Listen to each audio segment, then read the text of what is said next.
ورحمة الله وبركاته. الحمد لله رب العالمين والصلاة والسلام على رسوله الأمين. أما بعد، قال الله تعالى في القرآن المجيد والفرقان الحميد: أعوذ بالله من الشيطان الرجيم. بسم الله الرحمن الرحيم. والعصر إن الإنسان لفي خسر إلا الذين آمنوا وعملوا الصالحات وتواصوا بالحق وتواصوا بالصبر. محترم سامعین اور میری پیاری ماں اور بہنوں، آج کے اس مبارک محفل میں میری تقریر کا عنوان ہے وقت کی اہمیت. وقت سب سے بڑی دولت ہے.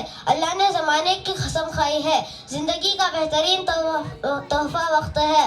سچے مسلمان کے لیے وقت ہی اس کی عمر ہے. وقت تلوار کی مانند ہے. وقت سونے سے بھی زیادہ قیمتی ہے. وقت کی پابندی کامیابی کی ضمانت ہے.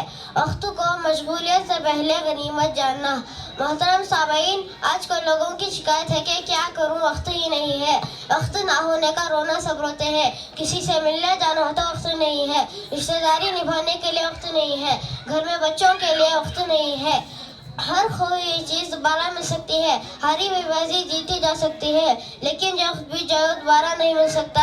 حالات بدل سکتے ہیں، بدحالی خوشحالی بدل سکتی ہے. چھوٹی ہوئی نوکری دوبارہ مل سکتی ہے، لیکن جو وقت بھی جائے دوبارہ نہیں مل سکتا. اسی لیے انسان کے تمام چیزوں میں سے اس کی سب سے بڑی دولت وقت ہے.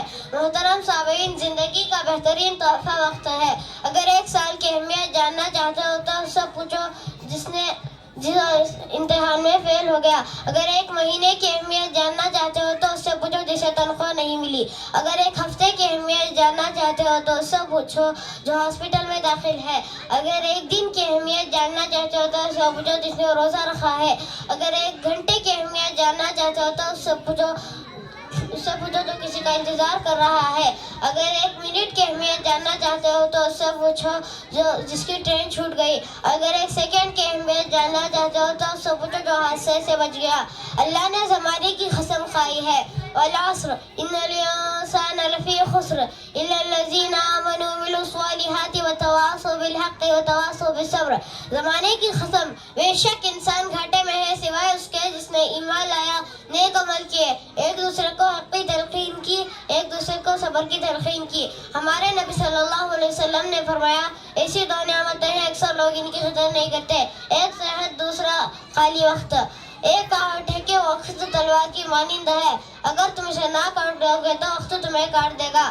آخر میں اللہ تعالیٰ سے دعا ہے کہ اللہ تعالیٰ ہم سب کو وقت کا صحیح استعمال کرنے کی توفیق عطا فرمائے. آمین. وآخر دعوانا ان الحمدللہ رب العالمین. السلام علیکم ورحمۃ اللہ وبرکاتہ. جزاک اللہ خیر. awesome. تکبیر فار ہر. Good job. وقت نہیں کرنا.